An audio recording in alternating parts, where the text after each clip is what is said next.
Students, हम लोग chapter 1 अर्थात सेट्स को कंप्लीट कर चुके हैं।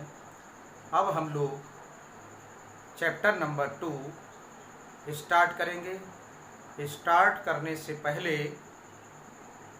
कुछ बिंदुओं को जो हम पढ़ चुके हैं उनको भी पहले पुनः याद कर लेंगे।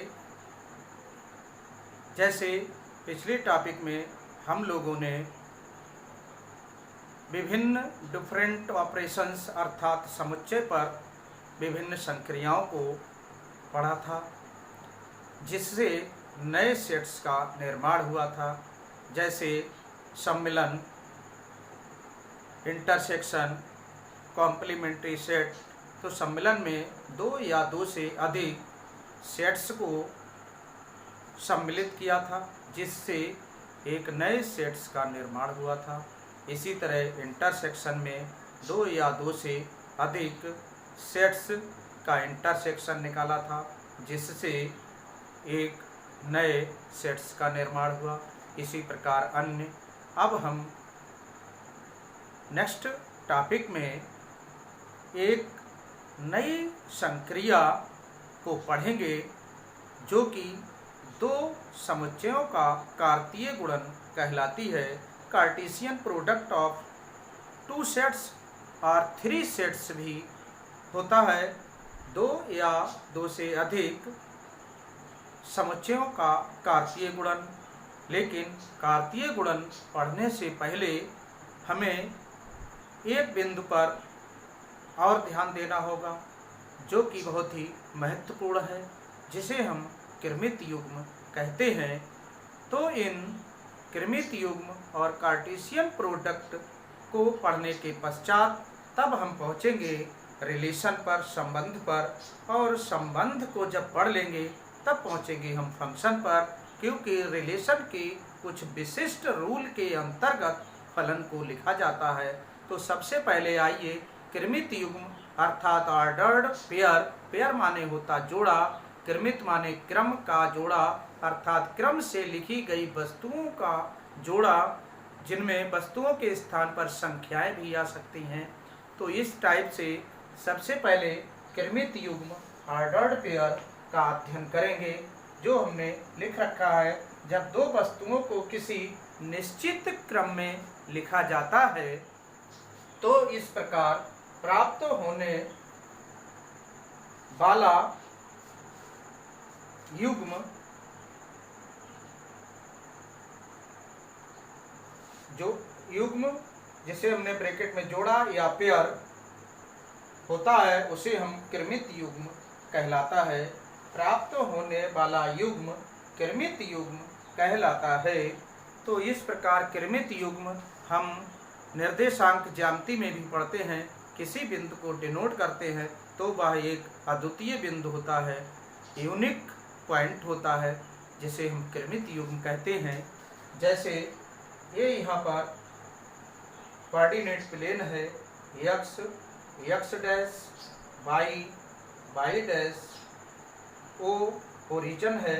यहाँ पर हमने 2,3 को डिनोट कर लिया। ये 2 डिस्टेंस है, ये 3 है यहाँ पर। तो इस तरह से इस बिंदु जो है P, इसे हमने 2,3 मान लिया। अब ये क्रम के अंतर्गत लिखा गया है, ये कृमित युग्म है 2,3। तो ये युग्म में पहली संख्या युग्म का प्रथम घटक या प्रथम अवयव कहलाती है। प्रथम अवयव या प्रथम घटक कहलाती है, या प्रथम घटक भी ऐसे करके लिख देते हैं, या प्रथम निर्देशांक कहलाती है। प्रथम निर्देशांक, क्योंकि प्रथम निर्देशांक को हम x अक्ष पर लिखते हैं, निर्देशांक कहलाती है। और जो बाद में संख्या लिखी जाती है बिंदु में, उसे हम द्वितीय अवयव या द्वितीय घटक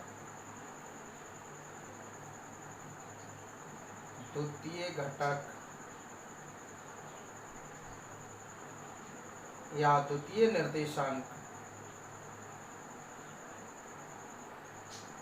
कहलाता है ये। और इतनी बात ध्यान रखना है कि ये यूनिक होता है, तो इसलिए इसे समझने की ज़रूरत है। ये जो है नोट कर लेंगे पहले। पुनः ये पॉइंट है, ये यूनिक होता है क्योंकि जब हम इसे, और ये ध्यान रखना है आपको, ये कृमित युग्म है, ये इसके बराबर नहीं होता है, इसीलिए इसे यूनिक कहते हैं।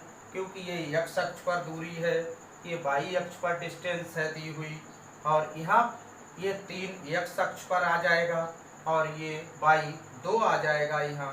तो ये पॉइंट जो है ये इसको निरूपित नहीं कर पाएगा, ये दोनों अलग अलग होंगे।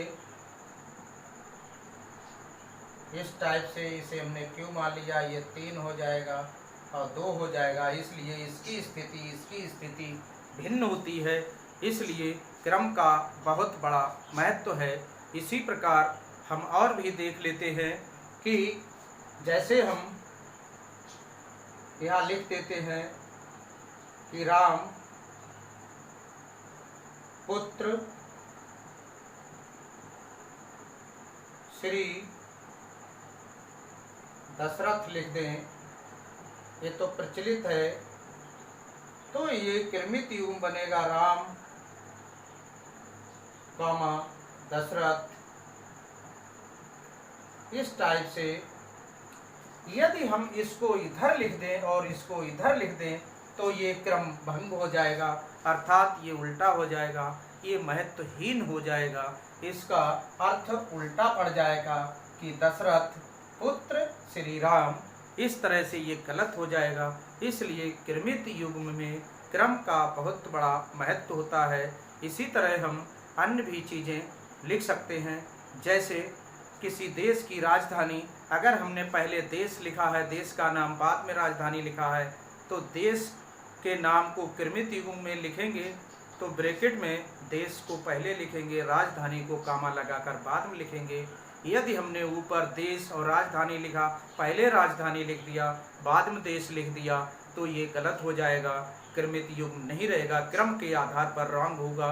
इसी तरह से हम कोई भी एग्जाम्पल और ले सकते हैं कि देश और राष्ट्रपति, देश के राष्ट्रपति ऐसे लिख दें तो क्या है, पहले देश का नाम लिखा जाएगा बाद में राष्ट्रपति का नाम लिखा जाएगा, तभी ये शुद्ध और क्रम के आधार पर शुद्ध लिखा जाएगा। इसी प्रकार अब हम अन्य पर नज़र डालते हैं कि क्या क्रम के आधार पर हम इसको कैसे लिख सकते हैं और क्या हम कृमित युग्म और समुच्चय एक है। तो ए कामा बी, ये हमने कृमित युग्म को लिखा, ये कभी भी इस टाइप से बराबर नहीं होता है। सेट ये कृमित युग्म है, ये समुच्चय है, कृमित युग्म समुच्चय के इक्वल कभी नहीं होता है और समुच्चय समुच्चय के बराबर हो सकता है। ये हमने लिख दिया ए कामा बी और यहाँ लिख दिया हमने बी कामा ए, तब तो ये बराबर हैं, सेट बराबर होते हैं। सेट में क्रम का महत्व नहीं होता है, लेकिन ऑर्डर्ड पेयर में क्रम का महत्व होता है। ए कामा बी और हमने यहाँ बी कामा ए लिख दिया, तो ये सही नहीं है, ये गलत हो जाएगा। ये अलग है अर्थ निकलता है, इसका अर्थ अलग निकलता है। जैसे 2 कामा 3 हमने लिखा और ये लिखा 3 कामा 2, तो ये दोनों भिन्न भिन्न हैं, क्योंकि ये x अक्ष पर 2 है, यहाँ x अक्ष पर 3 डिस्टेंस है। तो कभी कृमित युग्म सेट के इक्वल नहीं होता, चाहे तो अवयव वही हो। सेट में क्रम बदलने पर भी यदि अवयव वही हैं तो वह सेट समान होते हैं, और यदि उनमें क्रम बदल दें ऑर्डर्ड पेयर में तो वह समान नहीं होते, ऑर्डर्ड पेयर दोनों इक्वल नहीं होते। जैसे हमने ये एग्जाम्पल ले लिया था। तो इस तरह से हम क्रमित युग्म में बहुत बड़ा महत्व होता है। तो अब आइए हम Cartesian product of two sets को पढ़ते हैं। तो समझ गए होंगे आप लोग। तो कार्टेशियन प्रोडक्ट से पहले एक पॉइंट और हम लोग समझ लेते हैं, जो कि एक्सरसाइज 2.1 में कुछ सवाल है इससे संबंधित। तो इसमें एक टाइटल है, दो क्रमित युग्मों की समानता, अर्थात दो क्रमित युग्म समान तभी होंगे यदि और केवल यदि उनके पहले घटक आपस में बराबर हों और द्वितीय घटक आपस में बराबर हों, तब वो दोनों क्रमित युग्म समान होते हैं। पुनः दो क्रमित युग्म समान होते हैं यदि और केवल यदि, if and only if, first elements उनके इक्वल हों एंड सेकंड एलिमेंट परस्पर इक्वल हो, समान हो, तभी वह क्रमित युग्म समान होंगे। आइए एक एग्जाम्पल से समझते हैं। जैसे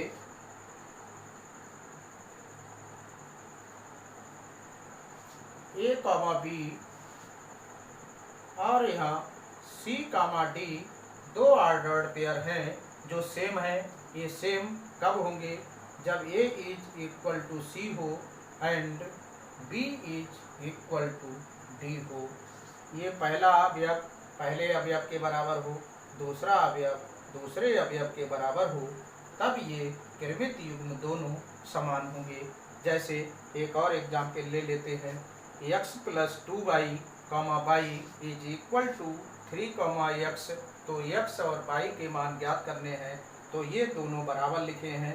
इसका मतलब है x plus 2y is equal to 3, पहला अवयव पहले अवयव के बराबर होगा। ये फर्स्ट है और ये फर्स्ट है, ये सेकंड है, ये सेकंड है, सेकंड सेकंड के बराबर, और ये y बराबर x है।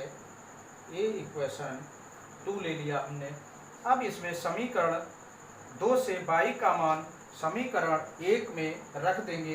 तो यहाँ पर रख लीजिए, समीकरण 2 से y का मान समीकरण 1 में रखने पर, तो यहाँ रख लेंगे हम लोग। तो आइए यहाँ पर y का मान रख देते हैं, ये x, तो x plus 2x is equal to 3, तो ये 3x आ गया, is equal to 3, x is equal to 3/3, तो ये 1 हो जाएगा, x इज इक्वल टू 1। और समय फ्रॉम इक्वेशन 2 से क्या आएगा? x बराबर y है, तो y बराबर x का मान यहाँ रख देंगे 1। इस प्रकार x बराबर 1 और y बराबर 1, हमारे ये दोनों मान निकल आए हैं। इस तरह से हम इस टाइप के जो सवाल होंगे उनको लिख लेंगे और हल कर लेंगे। तो अब हम चलते हैं कार्टेशियन प्रोडक्ट की ओर। तो आइए, तो दो समुच्चयों का कार्तीय गुणन, Cartesian product of two sets. तो यहाँ हमने परिभाषा लिख दी है, यदि A एवं B दो आरिक्त समुच्चय हैं, ये ध्यान रखना, आरिक्त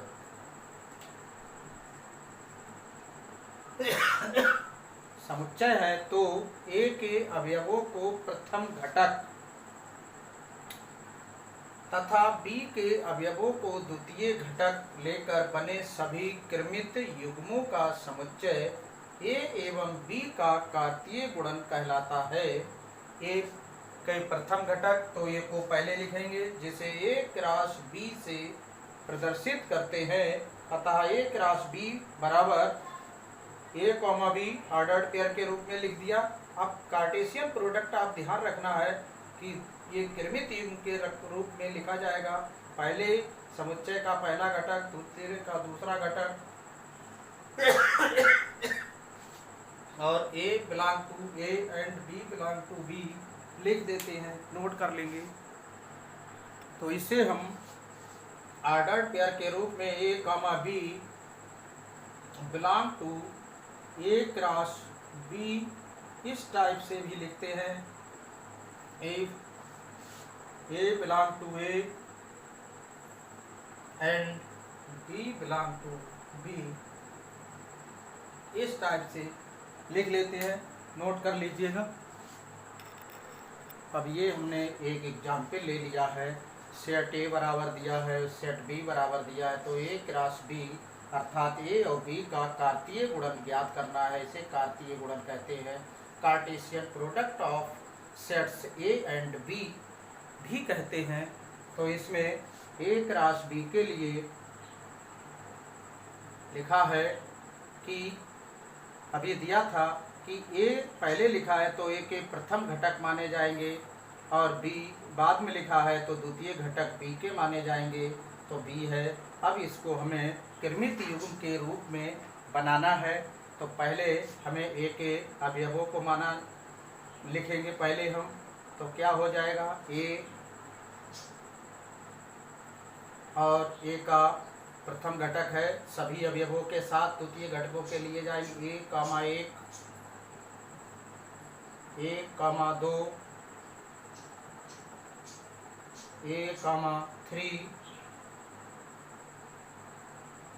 अब B से B, 1 B के साथ इनको लेंगे। ये सदैव द्वितीय घटक ही रहेंगे, इसके घटक पहले जो लिखा है पहले रहेंगे। तो B, 2 B, 3 इस टाइप से। अब ये चूंकि समुच्चय है तो अब इसे समुच्चय के रूप में लिख देते हैं। ये क्रमित युग्मों को समुच्चय के रूप में लिख देते हैं। ध्यान रखना, ये सेट है, सिंगल है सेट, और जब कार्टेशियन होते हैं तो इनके एलिमेंट ऑर्डर्ड पेयर के रूप में रहते हैं। ये पूरा एलिमेंट है किसका, A क्रॉस B का, जिसमें A अवयव कैपिटल A का है और 1 कैपिटल B का अवयव है। इस टाइप से हम इसे कार्टेशियन प्रोडक्ट लिखते हैं। अब B क्रॉस A लिखेंगे तो B वाले के पहले रखे जाएंगे A, B और 2, A, 2, B और 3, A, 3, B इस टाइप से। अब इधर हम एरो डायग्राम बनाएं तो कैसे बनेगा इसको भी आप देख सकते हैं। A है, A B है, ये सेट होते हैं, एलिप्स होते हैं, दीर्घ वृत्त या वृत्त के रूप में लिखे जाते हैं। यहाँ A है, B है, 1, 2, 3। तो A को हम पहले A को इन तीनों से मिलाएंगे। ये इसके साथ, इसके साथ और इसके साथ, जो कि आपका A क्रॉस B है। A के तीनों से मिल गए हैं। इस टाइप से ये पहले लिखा जाएगा, ये बाद में लिखे जाएंगे। ये यहाँ तक हो गए हैं। अब इस B को मिलाएंगे, इस टाइप से एरो डायग्राम बन जाता है इसका।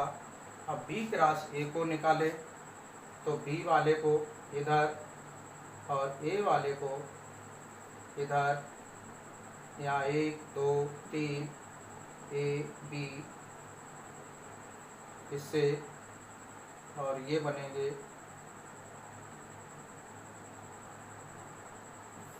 इस टाइप से। इसका एरो डायग्राम बन जाता है। ये B क्रॉस A और ये A क्रॉस B। इस टाइप से हम इस कार्टेशियन प्रोडक्ट निकाल लेते हैं। तो नोट कर लेंगे आप लोग। कुछ नोट करने वाले पॉइंट है, जिनमें पहला पॉइंट है, यदि सेट A एवं सेट B में से कोई एक अथवा दोनों रिक्त समुच्चय हैं तो इन दोनों का कार्टेशियन प्रोडक्ट भी रिक्त समुच्चय होगा और B क्रॉस A बराबर भी फाई होगा। तो ये ध्यान रखना है कि A अगर रिक्त है, B रिक्त है, कोई एक या दोनों, तो इनका कार्टेशियन प्रोडक्ट भी रिक्त समुच्चय ही होगा, ऑर्डर्ड पेयर रिक्त होंगे। इस टाइप से लिखा जाएगा इसमें। अब दूसरा पॉइंट है, अब ये पुनः नोट करने, यदि A एवं B में से कोई एक अथवा दोनों रिक्त समुच्चय है तो इनका कार्टेशियन प्रोडक्ट भी रिक्त होगा दोनों का, और A cross B equal to phi होगा। तो if A equal to phi और B इक्वल टू फाई। इसके बाद पॉइंट है, यदि A एवं B में से कोई एक अथवा दोनों अपरिमित समुच्चय है तो इनका कार्टेशियन प्रोडक्ट भी A क्रॉस B और B क्रॉस A दोनों ही अपरिमित समुच्चय होंगे। तीसरा है, यदि A एवं B परिमित समुच्चय हैं तो number of set A cross B is equal to number of set A, number of elements of set A पढ़ेंगे, into cross number of elements of set B is equal होंगे। इस type से, तो इन्हें नोट कर लीजिए। अब हम लोग एक्सरसाइज में चलते हैं। इसी टाइप से 3 समुच्चयों का कार्तीय गुणन भी निकाला जाएगा, त्रिक जिसे कहते हैं। अब एक्सरसाइज में चलते, तो एक्सरसाइज 2.1 का पहला क्वेश्चन है, यदि ये कृमित युग्म इस कृमित युग्म के समान है तो x और y के मान ज्ञात कीजिए। तो सॉल्यूशन में आपने अभी पढ़ा था कि 2 कृमित युग्म समान होंगे तब जब उनके प्रथम घटक आपस में समान होते हैं और द्वितीय घटक आपस में समान होते हैं। तो पहला घटक ये है, इसका पहला घटक ये, इसका द्वितीय घटक ये, द्वितीय घटक ये। तो पहले कृमित युग्म का पहला घटक द्वितीय कृमित युग्म का पहला घटक समान है, तो ये समान है, तो समान दिया है तो इसलिए बराबर होंगे। इसलिए x/3 + 1 इज इक्वल टू 5/3। अब x/3 is equal to 5/3 - 1, LCM ले लेंगे। 5 - 3/3 x/3 ये आएगा 2/3 x/3। 3 ऊपर जाएंगे, अर्थात जब बराबर के इधर उधर हों तो नीचे नीचे कैंसिल हो जाते हैं, ऊपर ऊपर के कैंसिल हो जाते हैं।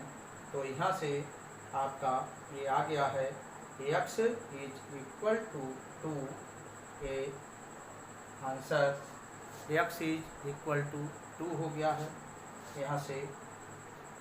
तो यहाँ से लिख लेंगे हम x इज इक्वल टू 2, एक आंसर हो गया।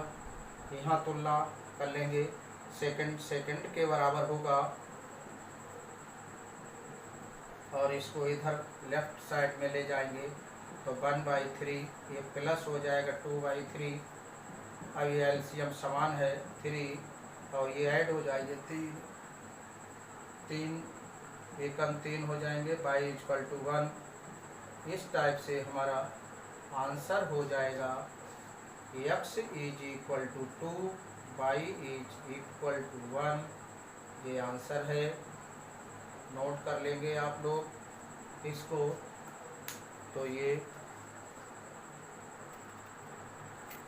क्वेश्चन नंबर 2 दिया है, यदि समुच्चय A में 3 अवयव हैं तथा समुच्चय B में 3, 4, 5, इसमें भी 3 अवयव हैं, 1, 2, 3, तो A क्रॉस B में अवयवों की संख्या ज्ञात कीजिए। तो इसे हम लिख सकते हैं number of elements of set A में कितने अवयव हैं? 3, तो number of elements of set A is equal to 3। Number of elements of set B में कितने हैं? 1, 2, 3, ये भी 3 अवयव हैं। तो number of elements of set A cross B में कितने अवयव होंगे, ये कहना चाह रहा है। तो इसमें सूत्र n, यहाँ number of elements of set A cross B is equal to number of elements of set A cross number of elements of set B is equal to ये यहाँ 3 और यहाँ 3, अब यहाँ मल्टीप्लाई 9, तो यहाँ इसके कार्टेशियन प्रोडक्ट में ए क्रॉस बी के 9 अवयव होंगे। ये आंसर हो जाता है। तो नोट कर लेंगे आप लोग, इसे नोट कर लीजिए। ये क्वेश्चन नंबर 3 दिया है आपको, given G is equal to 7 8 H is equal to elements हैं 5 4 2, तो यहाँ H क्रॉस G और G क्रॉस H निकालना है।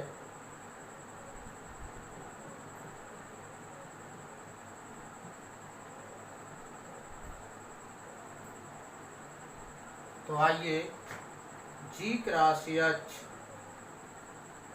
फाइंड आउट करते हैं। तो यहाँ पर लगाएंगे हम, G का मान है 7 8 क्रॉस 5 4 2, तो G वाले के पहले अवयव रहेंगे और इन सबके साथ सभी क्रमित युग्मों को लिखा जाएगा 7 5 7 4 7 2, 7 के साथ इन सभी संभव क्रमित युग्मों को, फिर इसके पहले समुच्चय के घटकों को पहले घटक लिखा जाएगा। पहला 8 5 8 4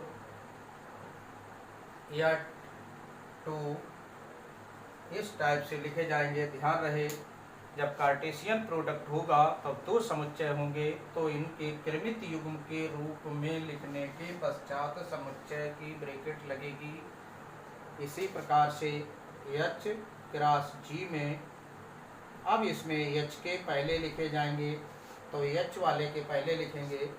क्या लिखेंगे आप? H वाले को पहले 5 4 2 और G को बाद में 7 8।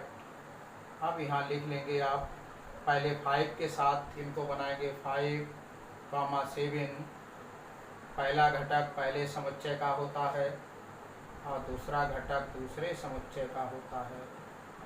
4 7 4 8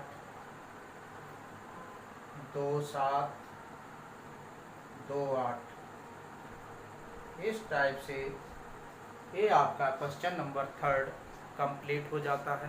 तो नोट कर लेंगे आप लोग, इसको नोट कर लीजिएगा। ये क्वेश्चन नंबर 4 है। बतलाइए कि निम्नलिखित कथनों में से प्रत्येक सत्य है अथवा असत्य है। यदि कथन सत्य है तो दिए गए, यदि कथन, इसमें लिखा है यदि कथन असत्य है, यदि कथन असत्य है तो दिए गए कथन को सही बनाकर लिखिए। तो पहला पॉइंट है, यदि P is equal to M, N और Q सेट दिया N, M, तो P क्रॉस Q बराबर इतने। सेकंड पॉइंट है, यदि A और B आरिक्त समुच्चय हैं तो A क्रॉस B क्रमित युग्मों इतने का एक आरिक्त समुच्चय है। इस प्रकार की X बिलोंग टू A तथा Y बिलोंग टू B, ये यदि A equal to this, B equal to this, तो A cross B intersection 5 is equal to 5। इनमें कौन से कथन सत्य हैं, कौन से असत्य हैं? यदि असत्य हैं तो उन्हें सत्य बनाकर लिखना है। तो पहले इस क्वेश्चंस को नोट कर लीजिए। क्वेश्चन को सॉल्यूशन में पहला कथन असत्य है,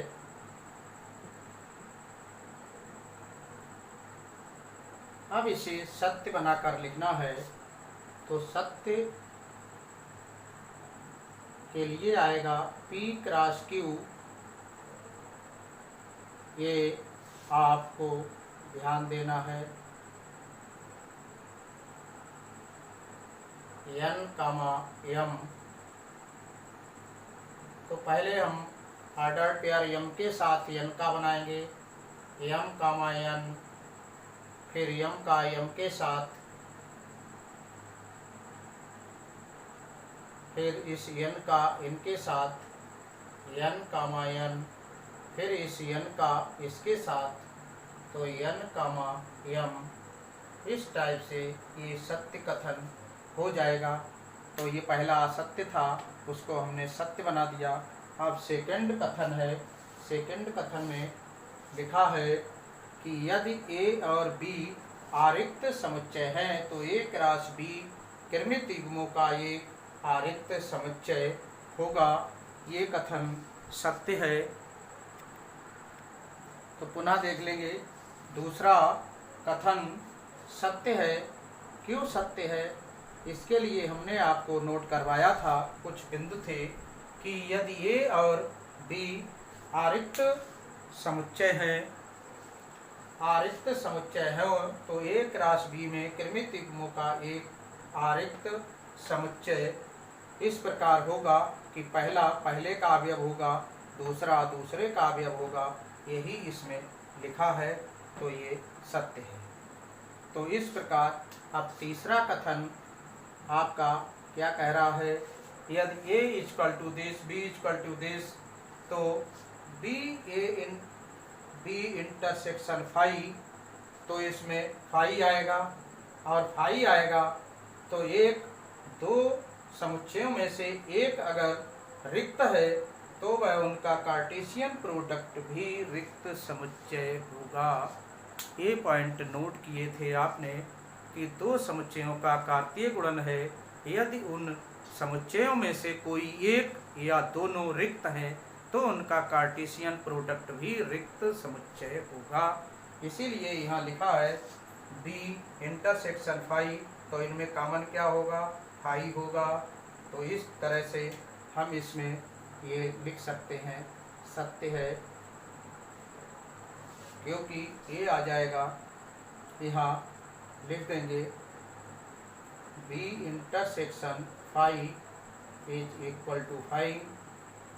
तो A intersects A cross B intersection phi, तो ये आ जाएगा A cross phi is equal to phi. इस तरह से ये सत्य है। और इसमें नोट लिखना चाहें, लिखते हैं थर्ड में कि दो समुच्चयों में कोई भी एक सेट रिक्त होता है तो ये रिक्त है इतना, तो इसलिए इसका कार्टेशियन प्रोडक्ट भी रिक्त समुच्चय होगा। तो आज के लिए इस लेक्चर में इतना ही। नेक्स्ट लेक्चर में नेक्स्ट सिलेबस इसके शेष बचे हुए क्वेश्चन होंगे। तो तब तक के लिए खुश रहिए, स्वस्थ रहिए, सेफ रहिए और घर पर रहिए।